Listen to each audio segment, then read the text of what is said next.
Oke. Alhamdulillahirabbil alamin wa bihi nasta'in ala umuri dunya waddin wassalatu wassalamu ala asyrafil anbiya'i wal mursalin wa ala alihi wa sahbihi ajma'in amma ba'd. Rabbi shrah li sadri wa yassir li amri wahlul 'uqdatam min lisani yafqahu qawli. Amin amin ya rabbal alamin. Yang saya hormati Ketua Persada Cabang Semarang Mbak Nina, Masya Allah, yang hari ini membersamai seluruh jemaah, para tamu undangan yang tidak disebutkan satu persatu, ibu-ibu, mbak-mbak, kakak-kakak, mbah-mbah juga ada. Ada mbah-mbah di sini? Baik, alhamdulillahirrahmanirrahim. Hari ini bahagia sekali saya bisa hadir di sini bertemu dengan ibu-ibu semuanya. Dan tema kita pada hari ini langsung saja. Temanya ini, coba saya lihat dulu. Pada hari ini saya diminta oleh panitia memberikan ceramah mengenai, kita lihat dulu, judulnya adalah memangnya bisa bangkit dan melangkah dalam keadaan yang lelah.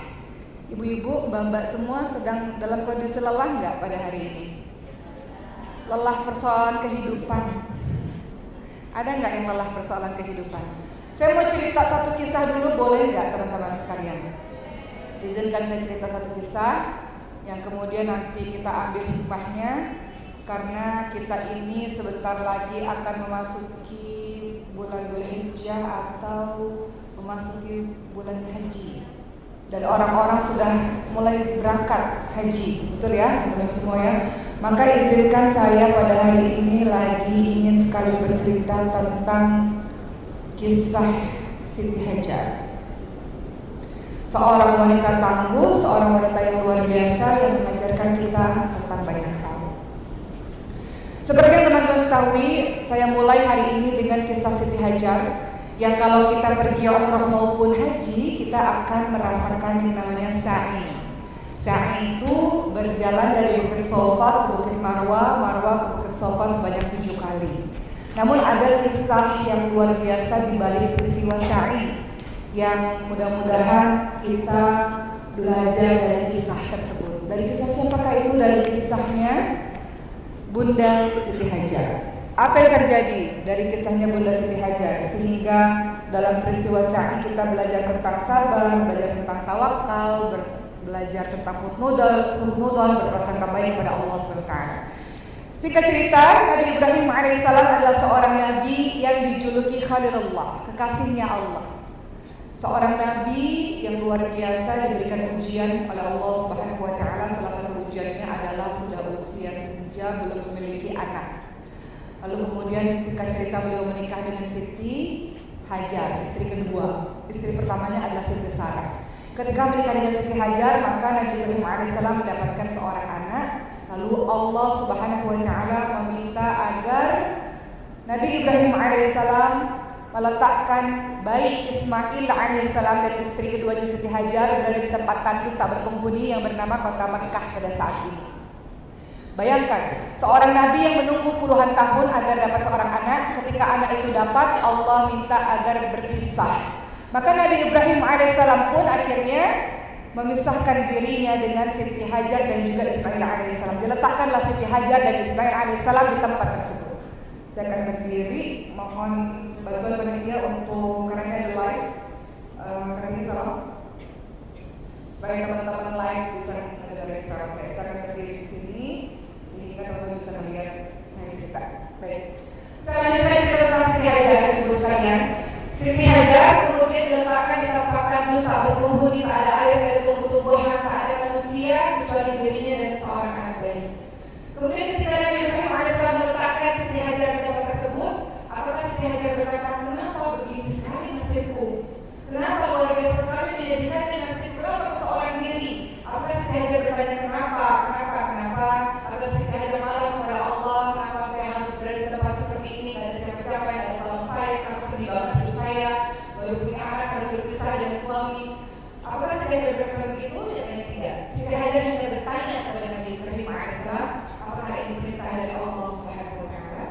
Ketika Nabi Ibrahim alaihissalam mengangguk tak kuasa menahan kesedihannya karena harus berpisah dengan istri dan anaknya, apa yang dikatakan oleh Siti Hajar, kalau memang ini adalah perintah dari Allah, maka Allah tidak akan pernah menyanyiakan, tidak akan pernah mengabaikanku, tidak akan pernah meninggalkanku selama-lamanya. Maka Nabi Ibrahim salam pulang dan berdoa kepada Allah Subhanahu wa taala agar Allah jaga keluarga itu. Agar Nabi Ibrahim alaihissalam pulang kembali ke Palestina.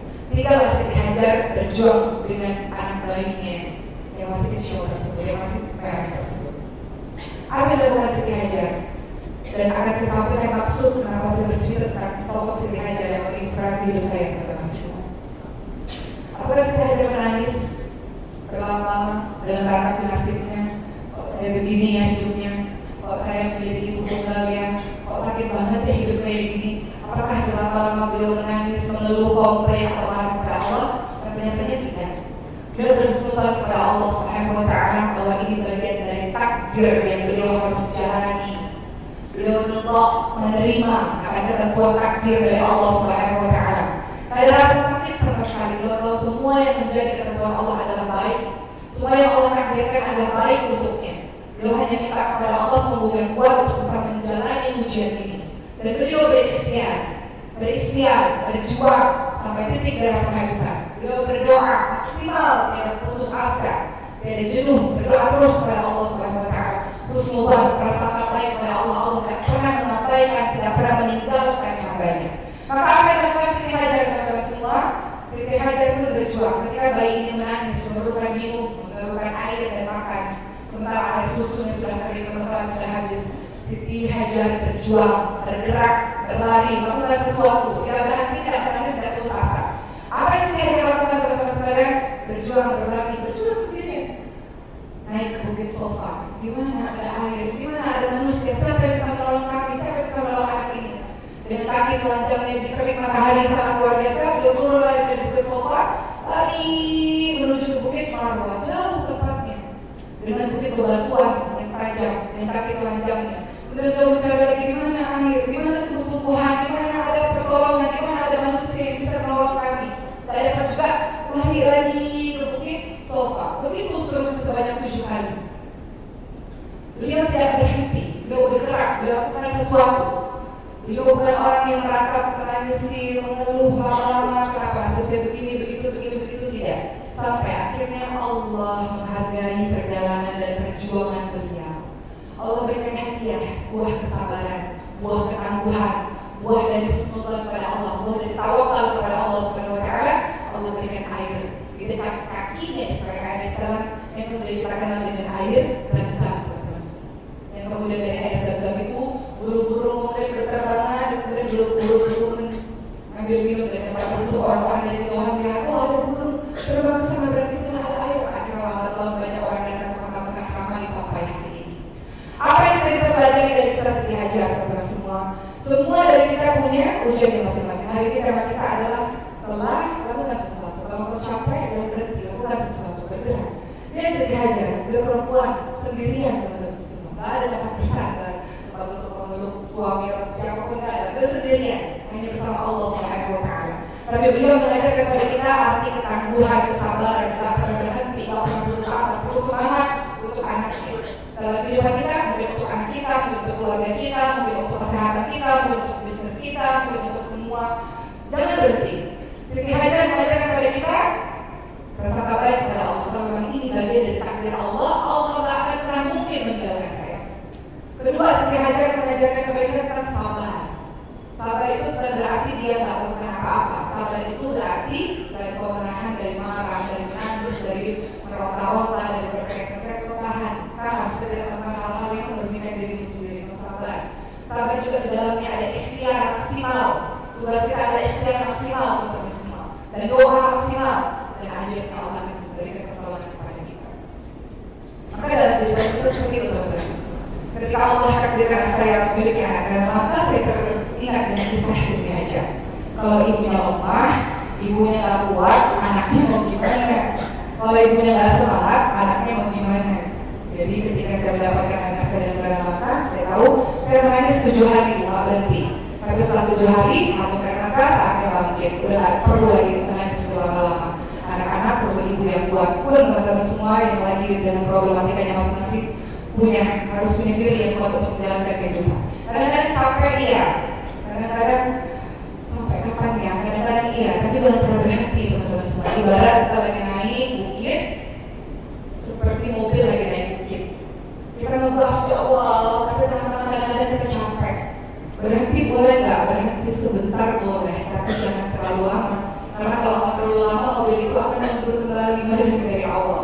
Jadi kalau capek berhenti sejenak, jangan lama-lama. Setelah itu kau lakukan pergerakan walaupun sedikit, asalkan bergerak supaya tetap terus mencapai pada tujuan yang kau inginkan.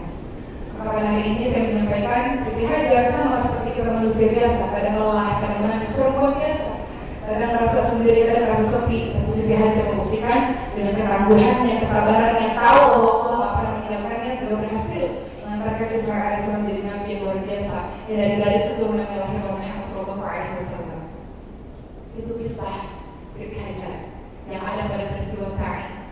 Saya mau cerita kisah satu lagi sebelum saya bahas pada hari ini, konsentrasi terhadap sholat malam yang bisa menenteramkan hati kita, sholat malam yang bisa membuat kehidupan kita baik-baik aja, sholat malam yang membuat pada akhirnya kita merasa tak pernah sendiri dan kita merasa tenang dalam menjalankan berbagai macam ujian kehidupan, gak merasa takut. Rahasianya di antara banyak rahasia adalah sholat malam. Maka izinkan saya cerita tentang Nabi Muhammad SAW. Ibu tahu Nabi Muhammad mengalami penderitaan yang bertubi-tubi ya, selain Nabi Ayub AS dan Nabi-Nabi lainnya. Nabi Muhammad SAW dalam perjuangan dakwahnya untuk menyiarkan Islam tidak mudah. Banyak sahabat-sahabatnya yang harus mati syahid, banyak sahabat-sahabatnya yang terusir. Begitu pula beliau terusir dari tanah airnya, yaitu kota Mekah hingga menuju kota Madinah. Dalam perjuangan di kota Mekah, teman-teman sekalian, untuk menyiarkan Islam sampai pada kita, ujian, kesedihan dan air mata banyak. Salah satunya adalah beliau diuji dengan kepergian atau kematian istri tercintanya, yaitu Siti Khadijah radhiyallahu anha dengan pamannya yaitu Abu Thalib. Dua manusia ini adalah orang paling penting dalam kehidupan Nabi.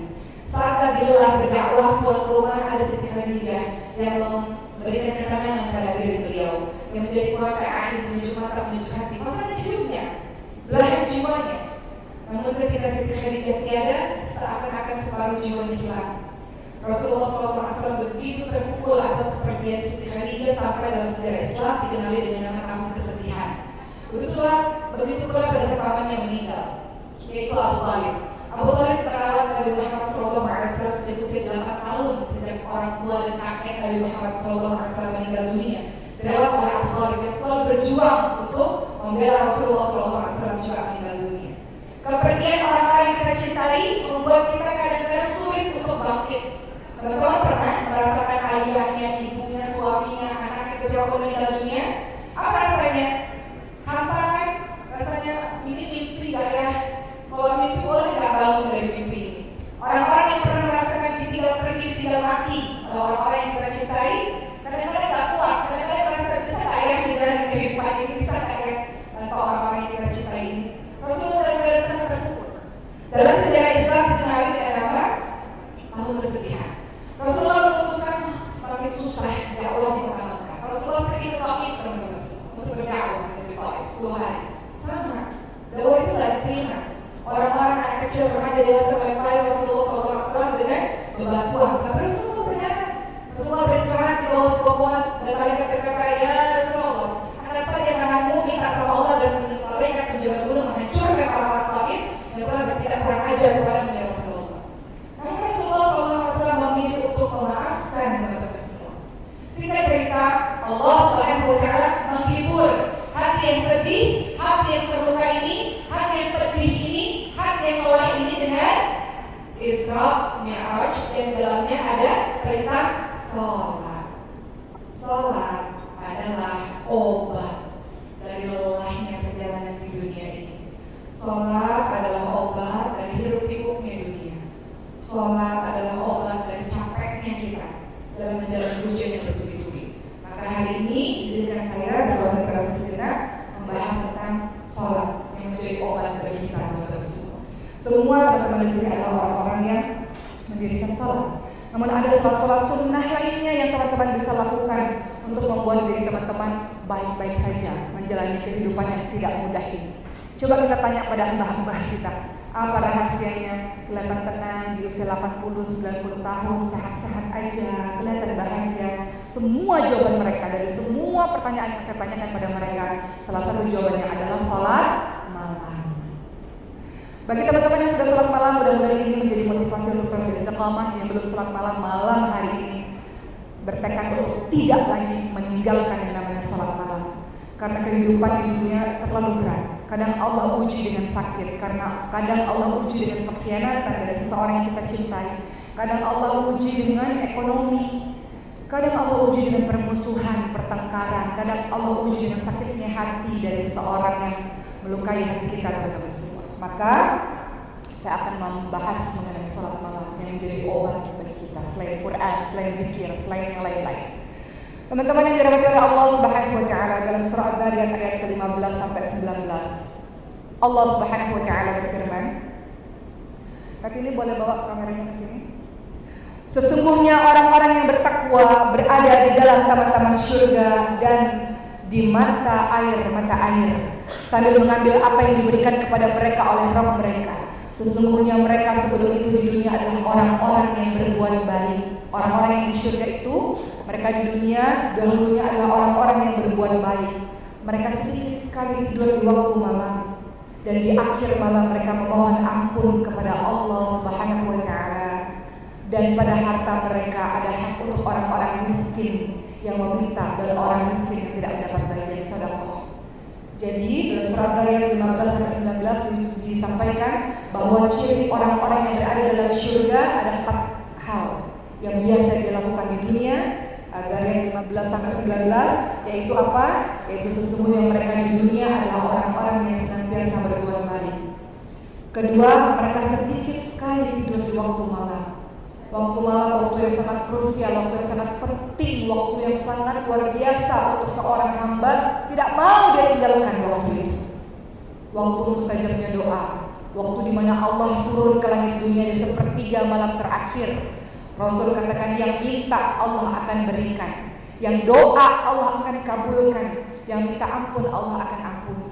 Sudah disampaikan begitu, masih ada di antara kita yang tidak melakukan salat malam.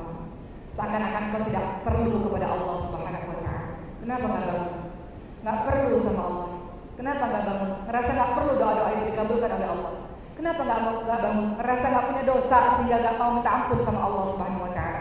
Orang yang bangun malam adalah ciri orang-orang saleh, teman-teman semua. Hari ini izinkan saya berkonsentrasi pada sholat malam, teman-teman semua. Semoga kita termotivasi untuk melaksanakannya istiqamah. Sehingga kalau kita meninggalkannya ada rasa menyesal, ada rasa sedih. Bagi teman-teman yang sudah terbiasa melakukan sholat malam, kalau meninggalkan sholat malam teman-teman akan merasa sedih. Ada yang kurang dalam kehidupan ini. Kenapa malah nggak mendapatkan kekuatan dari Allah ya? Karena menjalankan seharian itu perlu kekuatan. Kekuatannya dari mana? Di malam hari kau charge imanmu, baterai imanmu itu dengan sholat malam. Kenapa sholat malam itu utama? Kenapa Rasul katakan sholat yang paling afdal setelah sholat wajib adalah sholat malam? Kenapa? Karena teman-teman semua, sholat malam itu membuat kita bisa khusyuk dalam sholat kita. Saat semua orang tidur, saat semua orang beristirahat dan nyaman dengan selimutnya, kita memilih untuk berdua-duaan dengan Allah Subhanahu wa taala. Dahsyatnya sholat malam, teman-teman semua, saya gak pernah bosan cerita ini. Saya buktikan sendiri sebelum saya lanjutkan keutamaan sholat malam dan beratnya berbagai macam ujian yang hadir dalam kehidupan kita. Saya masih teringat peristiwa haji tahun lalu. Ibu saya dirawat di rumah sakit karena koma 11 hari karena serangan jantung. Saya bangun jam 2 pagi sampai jam 6 pagi di kota Mekah pada saat itu di depan Ka'bah. Saya tawaf dan saya doa kepada Allah Subhanahu wa taala untuk membuat ibu saya sembuh karena dokter katakan ibu saya sulit bertahan. Artinya siap-siap keluarga datang dari Indonesia untuk kemungkinan paling terburuk. Jam 2 pagi, Masya Allah, saya rasakan nikmatnya beribadah kepada Allah Subhanahu wa taala, mengitari Ka'bah dengan berdoa kepada Allah khusus untuk kesembuhan ibu, kemudian berdoa dengan salat taubat, salat hajat, berdoa saat tahajud. Masya Allah, di sepertiga malam terakhir sampai jam 6 pagi, teman-teman semua, setelah subuh kemudian syuruk. Indah sekali malam itu.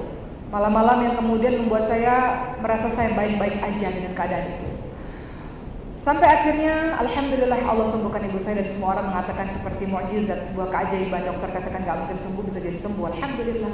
Dokter katakan kalau pun sembuh 0,000 sekian persen itu pun pakai alat seumur hidup. Alhamdulillah sekarang sehat. Alhamdulillah bisa berjalan. Alhamdulillah bisa kemana-mana. Alhamdulillah setelah setahun berlalu. Oleh karena itu saya menyadari dahsyatnya sholat malam. Sesuatu yang kita anggap sulit, kita anggap gak mungkin, kita anggap berat, gak ada berat bagi Allah Subhanahu wa taala lewat sholat malam kita, teman-teman semua. Dalam salat malam kita bisa khusyuk. Air mata yang kita alirkan di hadapan Allah Subhanahu wa taala membuat hati kita tenang karena kita keluarkan di depan Allah Subhanahu wa taala. Betul? Engkau gak akan pernah merasa sendiri, teman-teman semua. Kadang-kadang dalam kehidupan kita ngerasa lonely, sepi, sendiri, gak ada yang ngertiin, gak ada yang berada di sisi kita, gak ada yang bisa tolong kita. Ada Allah. Kemana aja selama ini Allah gak pernah meninggalkan kita, kita yang meninggalkan Allah, teman-teman semua. Allah nunggu, istilahnya Allah menunggu kita di setiap hari, di sepertiga malam terakhir. Engkau yang kadang-kadang gak datang, kemana aja? Terlalu berat ujian-ujian yang Allah berikan, kau gak minta sama Allah, mintanya sama siapa lagi? Maka pada hari itu saya gak tahu lagi saya harus gimana selain minta kepada Allah Subhanahu wa taala. Hanya Allah satu-satunya tempat meminta pertolongan. Gak ada siapapun yang bisa tolong. Semua dokter mengatakan harus siap-siap dengan kemungkinan terburuk. Siapa lagi tempat saya berharap, tempat saya minta tolong? Allah. Maka bangun teman-teman semua. Allah menunggu kita, Allah menunggu air mata kita, Allah menunggu rintihan kita, Allah menunggu suara lembutmu itu, Allah menunggu. Bangun setidaknya 1 jam sebelum sholat subuhmu itu. Gak boleh lagi ditinggalkan. Orang-orang yang ada di tempat ini gak boleh lagi ninggalin sholat malam. Kalau sholat 5 waktu udah selesai, udah selesai dari dulu kita melakukan sholat 5 waktu, dulu pengajian semuanya udah sholat 5 waktu. Tuh, udah nggak perlu terus-terusan kita bahas. Yang mau kita bahas adalah sholat setelah sholat 5 waktu. Apa itu sholat malam yang begitu dahsyat efeknya kepada kita? Setelah kau tumpahkan berbagai macam kesedihanmu, air matamu di malam itu, kau berdua-duaan dengan kekasihmu, dengan Allah SWT, hari-harimu akan berjalan dengan tenang dan kau akan merasa hidupmu akan baik-baik saja. Dan semua apa yang Allah takdirkan padamu adalah yang terbaik menurut Allah Subhanahu wa taala. Kau punya husnuzon, prasangka baik kepada Allah, sama seperti yang dilakukan oleh Siti Hajar. Salat malam yang kau lakukan teman-teman semua menjauhkan dirimu dari riya, lebih sangat dekat dengan keikhlasan. Gak ada orang melihat dirimu melakukan salat itu, hanya engkau dan Tuhanmu saja. Waktu yang paling dekat engkau dengan Tuhanmu adalah ketika engkau salat malam itu. Tidak ada yang bisa mengerjakan salat malam kecuali orang-orang yang khusyuk. Tidak ada yang bisa mengerjakan salat malam kecuali orang-orang yang mengharapkan perjumpaan dengan Allah Subhanahu wa taala. Begitulah teman-teman semua, salat malam itu walaupun kau hanya kerjakan 2 rakaat saja, maka akan tampak tanda-tanda keimanan di wajahmu. Ibu pernah lihat wajah orang-orang yang bercahaya? Bercahaya itu bukan putih, bersih, kinclong, bukan Ibu. Orang yang kulitnya gelap sekalipun ada cahaya kalau dia memang orang-orang saleh, karena Allah memberikan cahaya di wajahnya karena salat malam tersebut. Hatinya dijaga oleh Allah Subhanahu wa taala. Dia mendapatkan kemanisan iman karena salat malamnya yang menyebabkan dia masuk ke surga Allah Subhanahu wa taala. Sekarang mari kita lihat teman-teman semua.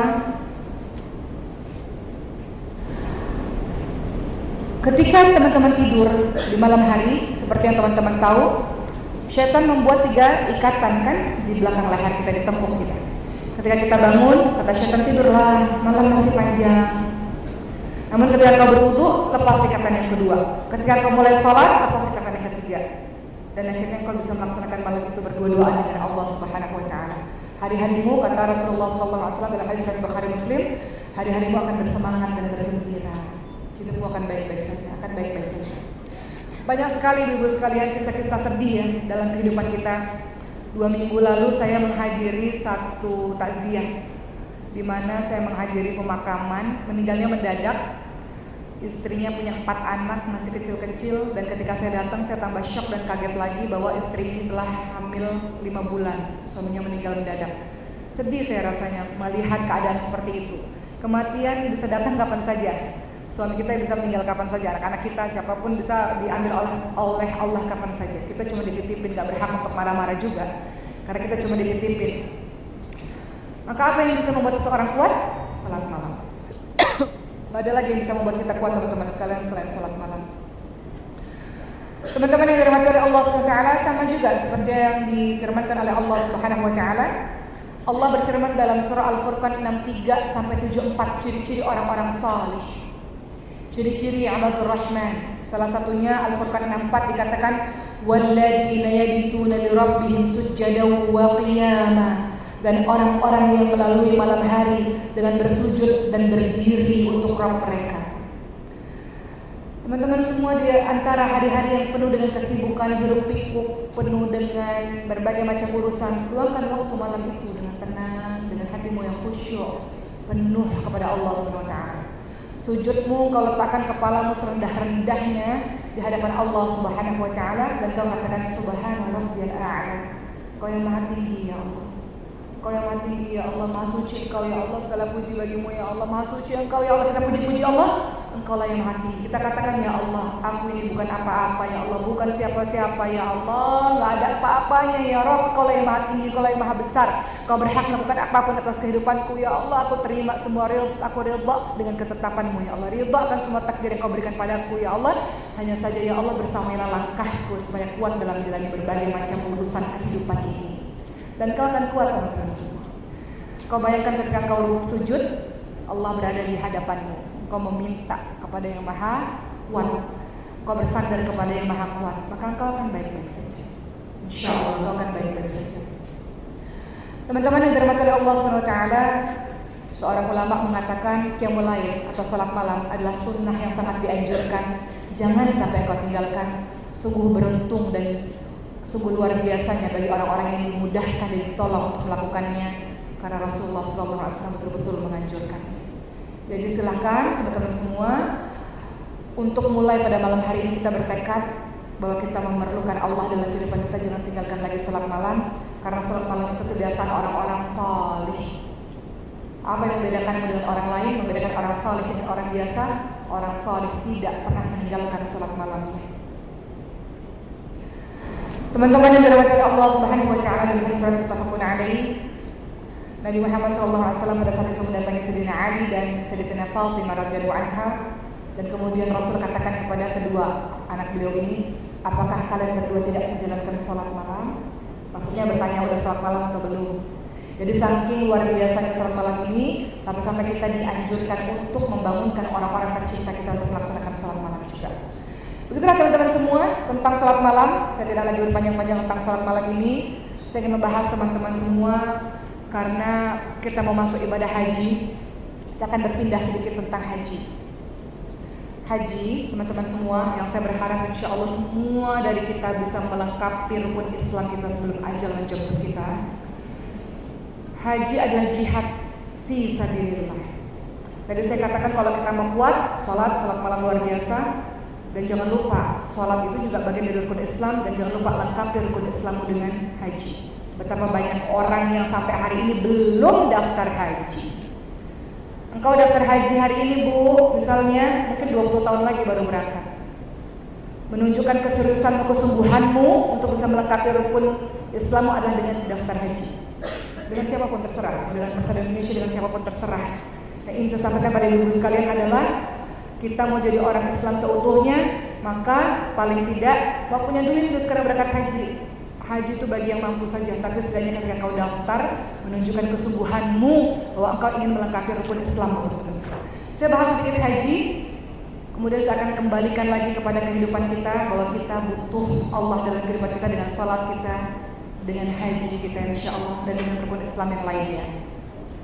Ibu-ibu yang dirahmati oleh Allah Subhanahu wa taala, ibu-ibu lihat dalam surah Ali Imran ayat ke-97, haji adalah kewajiban manusia terhadap Allah, yaitu bagi orang-orang yang sanggup mengadakan perjalanan ke Baitullah. Orang yang pergi haji bukan orang kaya ibu sekalian, bukan orang yang mampu. Betapa banyak orang kaya tapi tidak mau pergi haji. Betapa banyak orang yang mampu, uangnya ada, tapi uangnya digunakan untuk yang lain dibandingkan untuk berangkat haji. Seakan-akan dia merasa bahwa hidupnya masih panjang. Kenapa nggak bersegera berangkat haji? Kita nggak pernah tahu tentang kematian teman-teman semua. Kau melengkapi rukun Islam yang kelima itu untuk berangkat haji. Daftar haji dari sekarang, supaya bisa berangkat suatu hari nanti di tengah-tengah perjalanan kau meninggal dunia, atau di tengah-tengah waktu meninggal dunia Allah sudah catat engkau sebagai orang yang berniat untuk berangkat haji. Mudah-mudahan bisa mendapatkan pahala haji. Itu menunjukkan kesungguhan. Berangkat haji bagi orang yang mampu. Mampu dalam hal apa? Mampu dalam hal semuanya. Mampu dalam hal fisik, mampu dalam hal ekonomi ya. Namun bukan orang kaya, karena orang kaya banyak yang gak berangkat haji karena sibuk dengan yang lain-lainnya. Orang yang berangkat haji adalah tamunya Allah SWT. Kita lihat dalam hadis riwayat Bukhari Muslim. Hari ini temanya agak bervariasi ya. Setelah sholat malam saya bahas tentang haji. Gak apa-apa, saya bahas tentang rukun Islam teman-teman pada hari ini. Seperti yang kita tahu, Rasulullah ingatkan Islam dibangun atas 5 perkara: bersaksi tiada Tuhan selain Allah, kemudian mendirikan sholat yang tadi kita bahas, menunaikan zakat, berpuasa di bulan suci Ramadan, dan haji. Saya mau motivasi teman-teman semua untuk berangkat haji. at least daftar haji, supaya kita bisa melengkapi rukun Islam kita insya Allah. Saya ingin menyampaikan pada teman-teman semua apa sih keutamaan dari haji itu luar biasa. Teman-teman yang dirahmati oleh Allah Subhanahu wa taala, orang-orang yang berhaji adalah orang-orang yang sedang berjihad fi sabilillah. Kalau sholat, adakah jihad harta di sana? Sholat. Kalau sholat kita jihad apa? Jiwa dan badan sedikit. Tapi kalau haji itu jihad semuanya. Jihad jiwa, jihad fisik, jihad badan, jalan berkilometer, jihad harta. Jadi orang-orang yang haji adalah orang-orang yang sedang berjihad, bersungguh-sungguh dia berjuang di jalan Allah Subhanahu wa taala, menunjukkan kesungguhannya sebagai seorang muslim. Maka teman-teman yang dirahmati oleh Allah Subhanahu wa taala, dalam haji ada yang dinamakan satu ibadah, yaitu kau akan wukuf di Arafah. Orang-orang Indonesia atau yang di luar dari ibadah haji, kita akan puasa Arafah. Jangan tinggalkan puasa itu, kau mendapatkan pahala atau mendapatkan ampunan 2 tahun, setahun yang sebelumnya dan setahun yang akan datang. Namun saya ingin menyampaikan, ibu-ibu bayangkan keadaan pada saat ibu-ibu semua dalam keadaan berada di tanah suci, di tanah Arafah dan wukuf. Wukuf itu apa sih bu? Wukuf itu berdiam diri. Di tanah Arafah kau berdiam diri, banyak menangis di hadapan Allah SWT tentang dosa-dosa yang kita lakukan, teman-teman semua. Dan kemudian pada saat itu kita angkat tangan kita untuk doa sama Allah, karena Allah turun ke langit dunia di masa itu. Siapapun yang berdoa Allah akan kabulkan. Siapapun yang doa Allah kabulkan. Jadi para jemaah haji doa-doanya dikabulkan oleh Allah Subhanahu wa taala. Maka nyambung ketika ibu saya sakit kemarin, ketika ibu saya sakit di kota Mekah 11 hari dirawat di ICU. Saya katakan pada ibu semua yang saya lakukan adalah salat malam, dan saya minta doa kepada semua jemaah haji Indonesia pada masa itu di depan Ka'bah.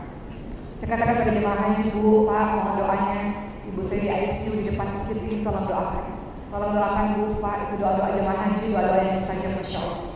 Makanya suatu hari nanti mudah-mudahan ibu yang belum pergi haji, Allah mampukan, Allah sanggupkan, Allah panggil menjadi tamunya yang luar biasa insya Allah.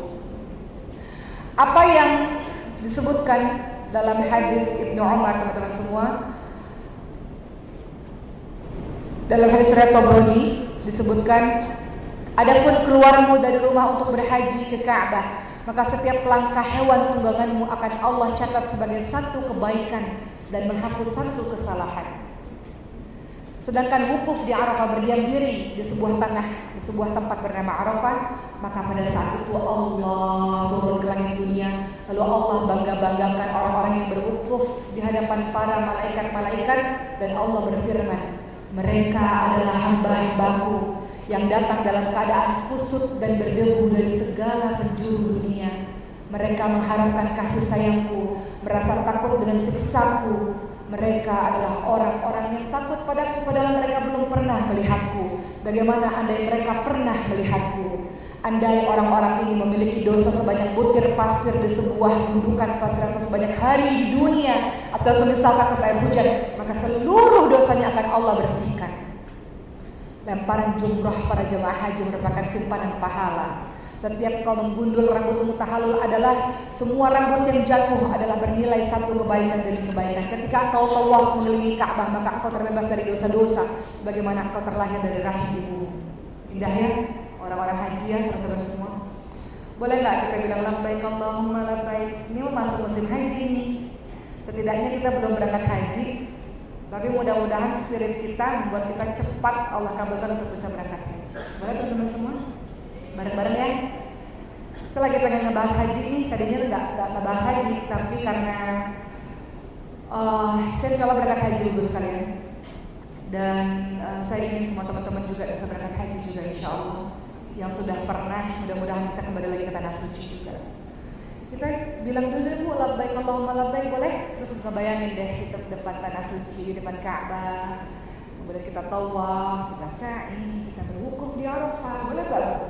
Lagi kangen aja sama Baitullah. Saya pengen kita semua mengucapkan labbaik Allahumma labbaik. Boleh? Sambil bayangkan, ya Allah, aku memenuhi panggilan-Mu ya Allah. Aku tinggalkan anakku di rumah, aku tinggalkan suamiku ya Allah, aku tinggalkan rumah pekerjaan demi Engkau ya Allah. Itu haji, itu labbaik Allahumma labbaik, penuhi panggilan-Mu ya Allah. Gak ada lagi apa-apa ya Allah, hanya Engkau yang utama ya Allah. Boleh sama-sama teman-teman semua? Labbaik Allahumma labbaik, labbaik la syarika lak labbaik innal hamda wal ni'mata lak wal mulk la syarika lak labbaik Allahumma labbaik labbaik la syarika lak labbaik innal hamda wal ni'mata lak wal mulk la syarika lak. Sekali lagi, bayangkan ibu-ibu di depan Ka'bah, ibu-ibu lagi tawaf, ibu-ibu lagi sa'i, merenungi bagaimana perjuangan dari Siti Hajar. Ibu-ibu sholat malam di depan Ka'bah, meminta kepada Allah, mengadukan kepada Allah segala macam urusan yang susah, yang kadang-kadang kita nggak tahu cara selesainya gimana. Kita memakai pakaian ihram, kemudian kita menuju ke Mina, ke Arafah, berwukuf, menangis terseduh-seduh di hadapan Allah Subhanahu wa taala, mengakui bahwa kitalah para pendosa, kitalah orang-orang yang berbuat maksiat, kitalah orang-orang yang berbuat zalim, kitalah orang-orang yang senantiasa berbuat salah di hadapan Allah Subhanahu wa taala, dan kita merendahkan diri kita serendah-rendahnya di hadapan Allah, berharap Allah mengampuni semua dosa-dosa kita. Labbaik Allahumma labbaik labbaik la syarika lak labbaik innal hamda wal ni'mata lak wal mulk la syarika lak labbaik Allahumma labbaik labbaik la syarika lak labbaik innal hamda wal ni'mata lak wal mulk la syarika lak. Ya Allah, mampukanlah kami kepada suci-Mu ya Allah. Teman-teman yang dirahmati oleh Allah Subhanahu wa taala, enggak semua orang Allah pilih untuk menjadi tamunya. Enggak semua orang Allah pilih untuk menjadi kehormatan Allah Subhanahu wa taala. Insyaallah mudah-mudahan kita termasuk salah satunya di waktu-waktu entah kapan. Tapi insyaallah dengan kita mewujudkannya dengan daftar haji terlebih dahulu, Allah catat kita sebagai orang-orang yang sungguh-sungguh ingin melengkapi rukun Islam kita. Siti Aisyah pernah bertanya pada Rasulullah, "Ya Rasulullah, apakah jihad? Apakah perempuan-perempuan seperti kami ini harus berjihad?" Kata Rasulullah SAW, tidak. Jihad yang paling utama adalah haji yang mabrur. Haji yang mabrur. Tanamkan sekarang dulu sekalian, selain bertekad untuk mau sholat malam terus-menerus, dalam sholat malam itu selipkan untuk bisa berangkat haji dan umroh terus-menerus. Amin. Haji memang seumur hidup sekali, umroh bisa berkali-kali kalau kita memiliki rezeki. Selalu selipkan doa-doa itu di hadapan Allah Subhanahu wa taala supaya engkau bisa bersujud di depan Ka'bah, menangisi dosa-dosamu dan meminta kepada Allah dengan berbagai macam doa. Indah sekali hari itu, Masya Allah.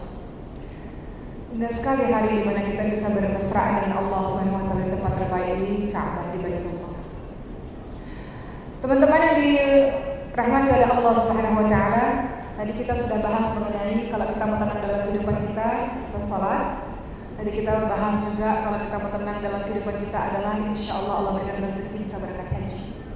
Sekarang saya ganti temanya lagi teman-teman semua. Ibu-ibu orang yang banyak dosanya enggak? Saya juga. Kita ini bersih dari dosa enggak teman-teman semua? Enggak. Kata Rasulullah SAW, semua anak Adam itu berdosa, memiliki dosa, namun yang terbaik adalah mereka yang bertaubat kepada Allah Subhanahu wa taala. Sampai hari ini, sampai detik ini, orang-orang hormat sama ibu-ibu semua. Apakah karena ibu-ibu baik? Karena ibu-ibu kaya? Karena ibu-ibu punya jabatan tinggi? Enggak. Orang-orang hormat sama ibu-ibu semua bukan karena itu semua. Orang-orang hormat dan sayang sama ibu-ibu semua sebetulnya karena Allah menutupi aib-aib kita. Bukan karena ibu baik, bukan karena ibu-ibu semua orang saleh, bukan karena ibu-ibu semua orang yang luar biasa solehahnya. Bukan karena saya baik, bukan karena saya soleh, bukan. Tapi karena Allah tutup aib saya, Allah tutup aib ibu-ibu semua, Allah tutup kekurangan kita sehingga orang hormat pada kita, orang sayang pada kita. Andaikan Allah buka siapa sesungguhnya diri kita, kira-kira masih ada nggak orang yang mau hormat sama kita, mau salaman sama kita? Nggak ada, bu. Jijik orang-orang pada kita. Karena saking banyaknya dosa yang kita lakukan. Salah satu untuk menghapus dosa-dosa itu selain ibadah haji, umrah, salat tadi. Selain sholat malam ada yang dinamakan sholat taubat. Hari ini saya mau bahas sholat dan haji. Sholat malam dan sholat taubat. Setiap kali berbuat dosa ada yang namanya sholat taubat. Sholat taubat 2 rakaat menghapuskan dosa-dosa yang kemarin.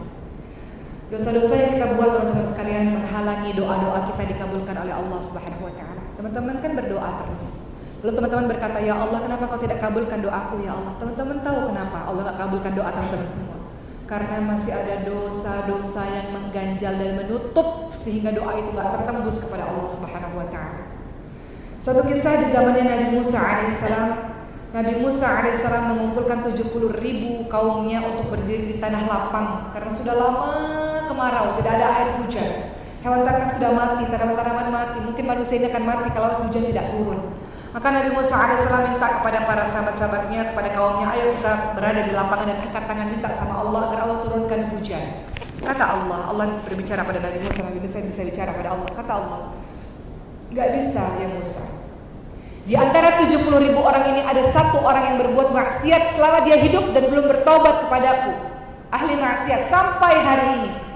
Bagaimana aku bisa mengabulkan doa kalian semua sementara di antara kalian ada sang ahli maksiat? Doa itu menghalangi, dosa itu menghalangi doa-doa kalian terkabulkan oleh Allah Subhanahu wa Ta'ala. Maka apa kata Nabi Musa alaihissalam? Di antara kalian wahai 70.000 manusia, keluarlah satu orang dari barisan ini, karena satu orang itu adalah ahli maksiat. Keluar dari barisan ini, pergi jauh agar doa-doa kalian semua didengarkan oleh Allah Subhanahu wa Ta'ala dan agar Allah menurunkan hujan. Lalu apa yang terjadi teman-teman semua? Di antara 70.000 orang itu ada orang yang kemudian menangis terseduh-seduh dalam kesendiriannya. Dia bersama dengan ramai orang tapi dia menunduk, kemudian dia menangis, tubuhnya bergetar, dia menangis. Dia katakan, akulah sang ahli maksiat itu. Akulah pendosa itu. Akulah yang banyak melakukan kemaksiatan itu, dosa itu, kebodohan itu. Aku, gara-gara aku doa ini tidak dikabulkan oleh Allah Subhanahu wa Ta'ala.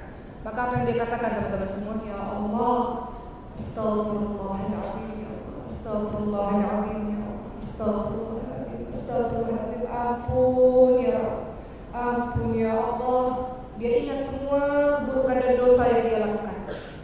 Ampun ya Allah, maafkan ya Allah, Astaghfirullahaladzim. Dengan bergetar dia sebutkan kalimat itu. Dia minta ampun kepada Allah Subhanahu wa Ta'ala. Dengan tubuhnya yang bergetar dia minta ampun kepada Allah. Dia merasa malu dengan dosa-dosanya selama ini dia kerjakan. Dia merasa buruk, dia merasa hina di hadapan Allah Subhanahu wa Ta'ala. Dia mau jadi orang baik, teman-teman. Dia mau berubah.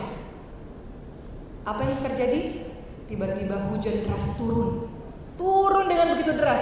Sampai Nabi Musa tanya, "Ya Allah, bagaimana mungkin kau bisa menurunkan hujan? Sang ahli maksiat belum keluar dari barisan ini, dia masih berada di antara kami." Kata Allah, dia sudah bertaubat. Kata Nabi Musa, "Siapa orangnya ya Allah? Siapa orang yang sudah bertaubat itu?" Menurut teman-teman semua, Allah kasih tahu gak siapa orang itu? Apa kata Allah? Ya Musa, ketika dia berbuat maksiat, ketika dia berbuat dosa, aku tutup rapat-rapat dosanya, aku tutup rapat-rapat aibnya. Sekarang dia sudah bertobat, haruskah aku buka siapa orangnya? Allah, teman-teman semua, maha penutup aib. Allah maha pengampun, Allah maha penyayang. Orang-orang sayang pada saya, sayang pada kita semua, bukan karena kita baik, ibu semua. Karena Allah terlalu sayang sama kita, Allah masih tutup siapa sesungguhnya diri ini. Allah maha baik. Allah Al-Ghafur, ya, Al-Ghafur, Allah maha pengampun. Ar-Rahman Ar-Rahim, maha pengasih lagi maha penyayang. Allah maha pengampun luar biasa. Maka Allah turunkan hujan itu, Allah masih tutup aib itu sampai hari ini untuk kita semua. Saya sedang menasihati diri saya sendiri, ibu sekalian. Kita ini orang yang banyak dosanya, ya kan? Banyak salahnya kan? Kita masih bermaksiat di hadapan Allah. Allah lihat kita, Allah lihat maksiat kita, Allah lihat dosa-dosa kita, Allah lihat siapa sesungguhnya diri ini, teman-teman semua. Namun sampai hari ini dosa-dosa itu masih ada yang kita kerjakan. Maka memasuki musim haji ini, kita minta sama Allah mulai dari malam ini dengan sholat malam kita. Ya Allah, Rabbana la tuzigh qulubana ba'da idh hadaitana wa hab lana min ladunka rahmah innaka antal wahhab. Kita minta sama Allah, jangan kembalikan aku pada kehidupan yang bodoh di masa lalu ya Allah, pada kehidupan yang penuh dengan maksiat, pada kehidupan yang penuh dengan dosa, setelah Kau berikan petunjuk kepada kami ya Allah. Minta sama Allah, teman-teman semua, mau jadi orang yang lebih baik. Kadang-kadang susah untuk meninggalkan keburukan yang kita lakukan di masa lalu, gak mudah teman-teman sekalian. Coba ingat-ingat, coba renungkan betapa kotornya diri ini. Mungkin hati kita masih kotor, masih ada permusuhan sama orang, sampai hari ini masih gak bisa maafin orang. Sampai hari ini masih ada benci, gak suka, dendam sama orang. Minta sama Allah, boleh gak ya Allah bersihin ya Allah? Mau bersih ya Allah, mau suci diri ini ya Allah, mau suci hati ini ya Allah. Teman-teman tahu kan ketika Rasulullah berkumpul bersama dengan para sahabat, kata Rasulullah, sahabatku dia penghuni surga. Hari kedua Rasul katakan dia penghuni surga. Hari ketiga Rasul katakan dia penghuni surga. Kata para sahabat, apa amalan dia?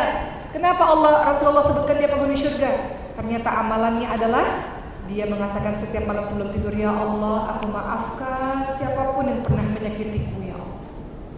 Aku maafkan siapapun yang pernah melukai hatiku, ya Allah. Gak ada lagi marah di sini, gak ada.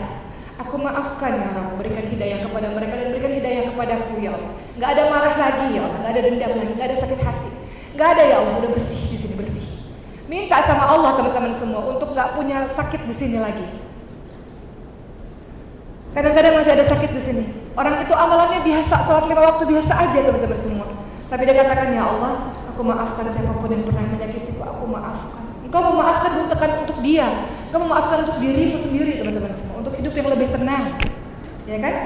Urusan jahatnya orang itu urusannya Allah Subhanahu Wa Taala. Urusan kita mau hidup lebih tenang. Siapa yang bisa membuat diri kita menjadi orang yang tenang dengan hati yang penuh dengan pemaafan? Allah. Dengan cara apa? Minta sama Allah, bertaubat kepada Allah di sepertiga malam terakhir. Minta sama Allah untuk menghapuskan yang sakit yang ada di sini. Di antara kita mungkin masih ada yang bermusuhan sampai hari ini, wallahu a'lam. Mungkin masih ada. Sama seperti Sayyidina Abu Bakar. Aku gak akan maafin orang yang fitnah anakku Siti Aisyah. Kata Allah, tidak sukakah engkau ini punya dosa ya Abu Bakar. Sebagaimana engkau ingin dimaafkan oleh Allah, maafkan orang lain yang pernah menyakiti dirimu. Kita juga punya banyak dosa, punya banyak salah. Kita minta sama Allah meraung-raung, nangis-nangis minta diampuni. Kenapa ada orang yang berbuat salah, kita sulit untuk memaafkan mereka. Minta sama Allah untuk kita bisa maafkan. Bukan untuk siapa-siapa, untuk diri kita sendiri.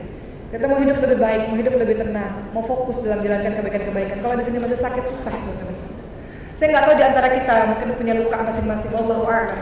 Tapi salah satu dosa yang mungkin sampai hari ini yang kita minta terus kepada Allah, bersihkan hati yang penuh dengan dendam dan marah ini ya Allah. Itu salah satunya. Dosa kita banyak teman-teman semua, dosa mata. Ini dosa lisan yang paling banyak nih.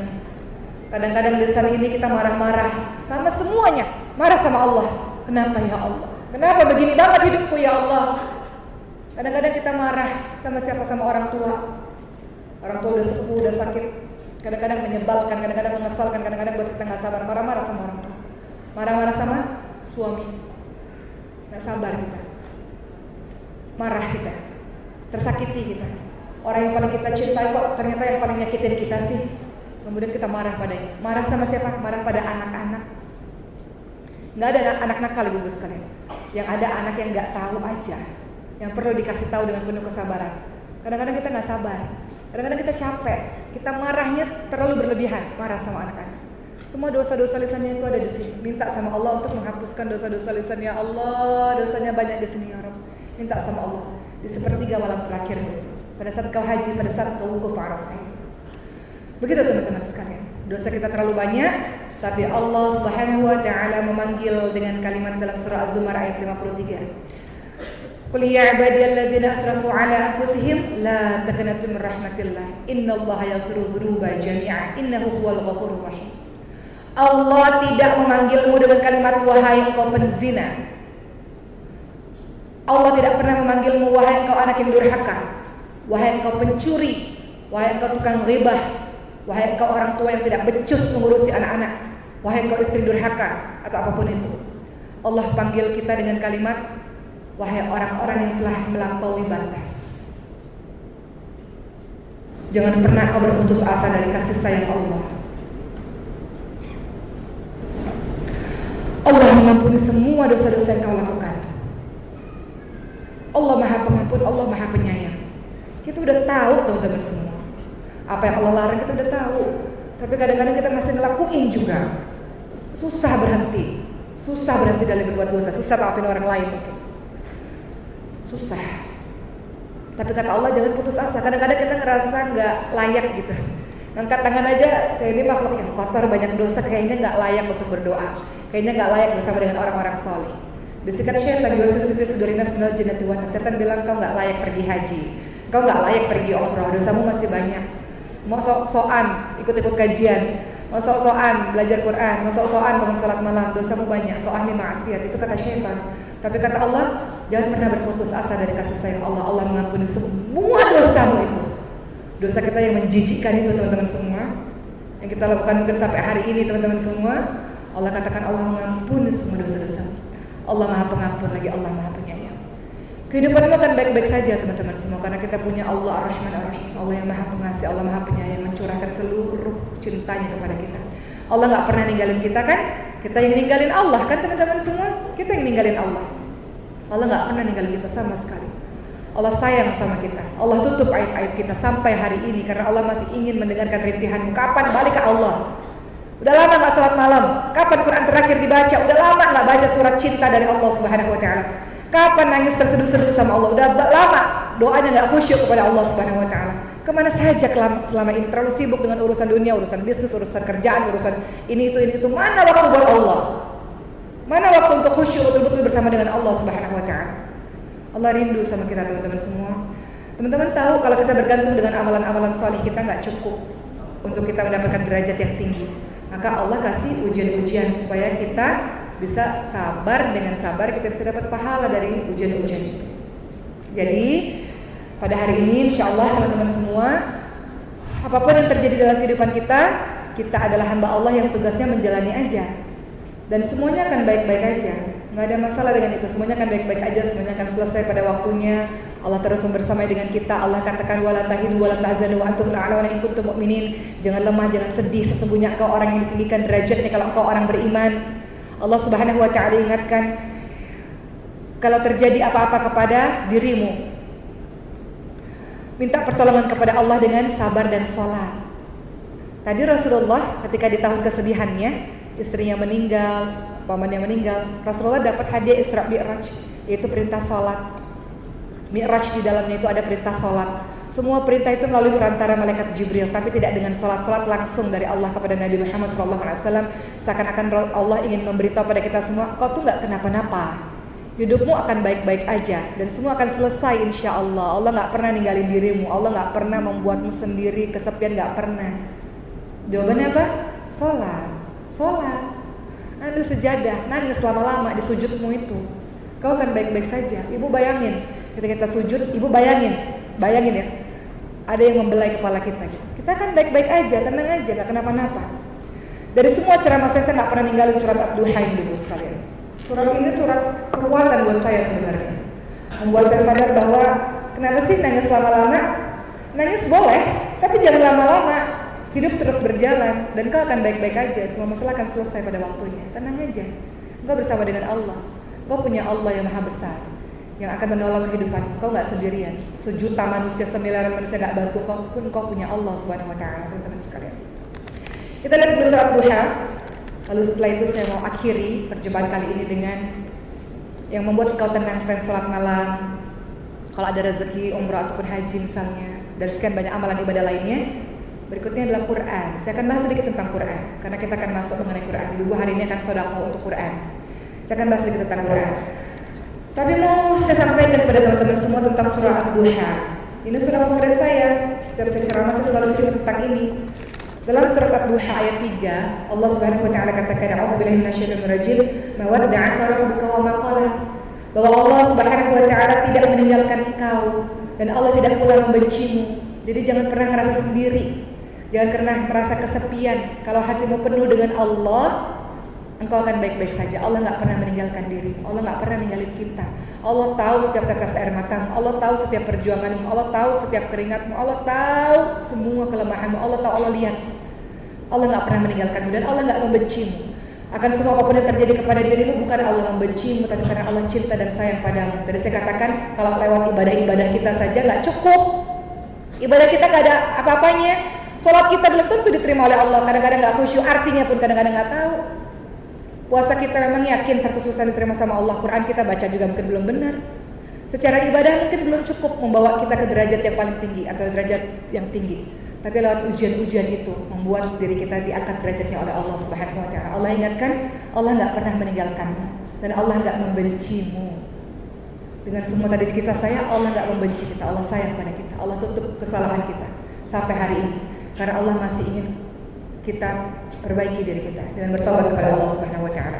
Lalu surah Ad-Duha ayat 789, teman-teman lihat Allah Subhanahu Wa Taala berfirman 678 ya, ayat 6, ayat 7 dan ayat 8. Kata Allah, alam yajidka yatiman fa'awa wa wajadaka dhalan fahada wa wajadaka 'ailan fa'aghna.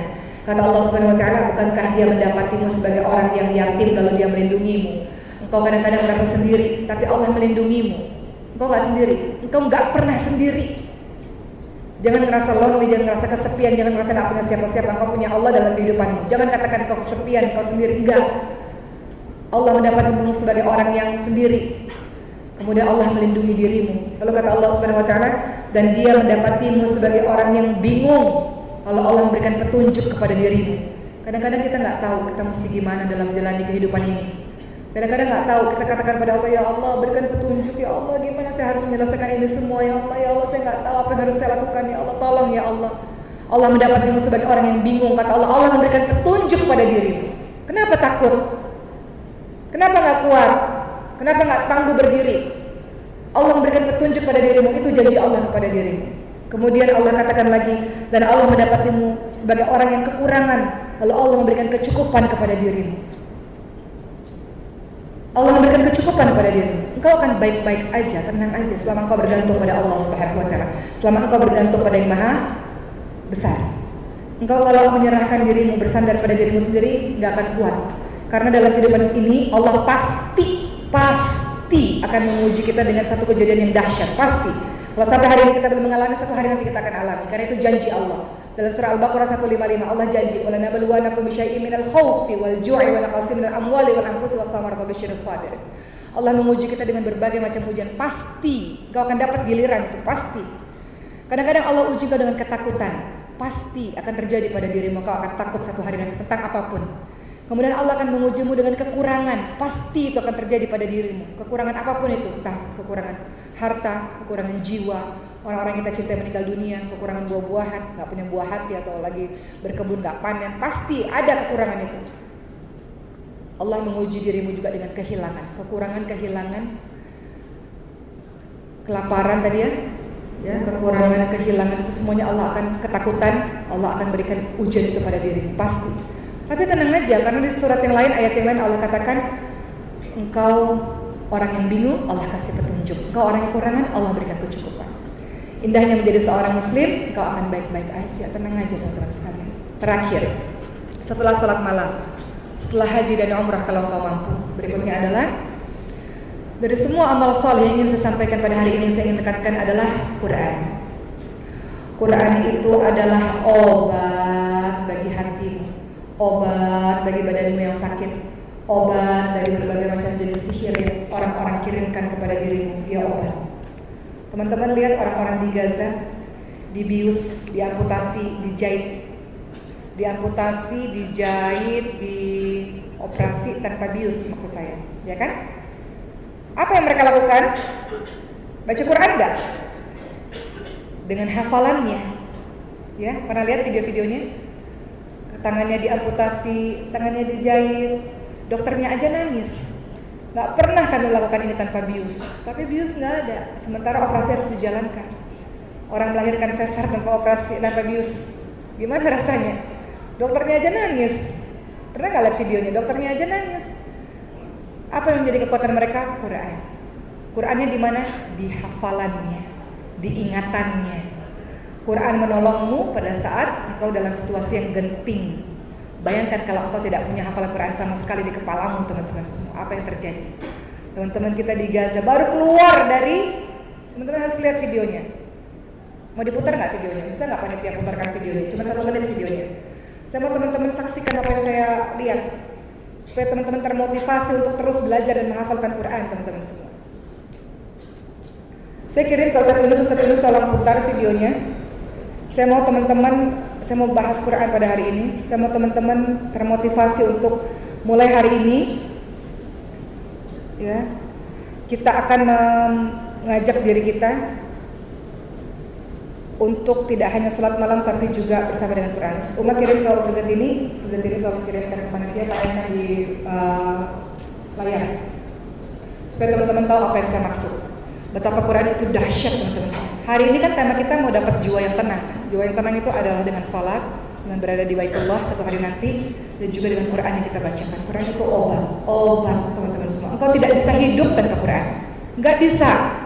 Seorang muslim gak bisa hidup tanpa Quran. Quran itu membuat jiwamu tenang. Kau kan baik-baik saja karena kau bersama dengan Allah lewat Quran itu, teman-teman semua, lewat bacaanmu itu.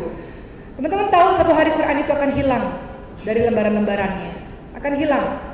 Sekarang mumpung masih ada waktu, masih ada Quran, masih ada tulisannya di sini nih. Masih ada waktu, Allah masih kasih kesempatan pada kita untuk kembali lagi pada Quran. Kenapa gak baca Quran? Kenapa gak belajar Quran?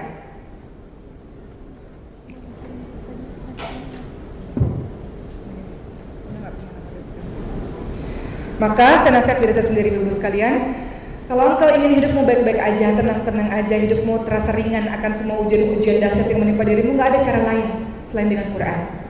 Quran itu obat. Allah sendiri yang mengatakan bahwa Quran adalah obat bagi dirimu, teman-teman semua. Selain petunjuk bagi diri kita adalah Quran. Minta ampun kepada Allah karena kita lalai dengan Quran kita. Minta ampun kepada Allah karena sampai usia segini masih belum lancar baca Qurannya. Kemana saja selama ini?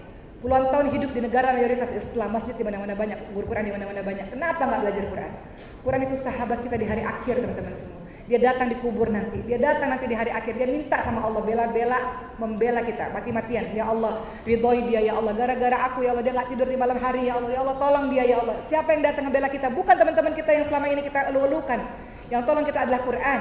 Minta sama Allah agar kita fokus kepada Quran. Minta sama Allah agar Allah berikan kita kekuatan, semangat untuk bisa bersama Quran. Sambil kita nunggu videonya, supaya teman-teman termotivasi untuk bersama dengan Quran. Nggak ada waktu lagi teman-teman semua. Umurnya umat Rasulullah itu 60-70 tahun. Umur 40 tahun itu sudah siap-siap akan kembali kepada Allah sebetulnya. Umur 40 tahun itu sudah warning sebentar lagi akan mendarat istilahnya.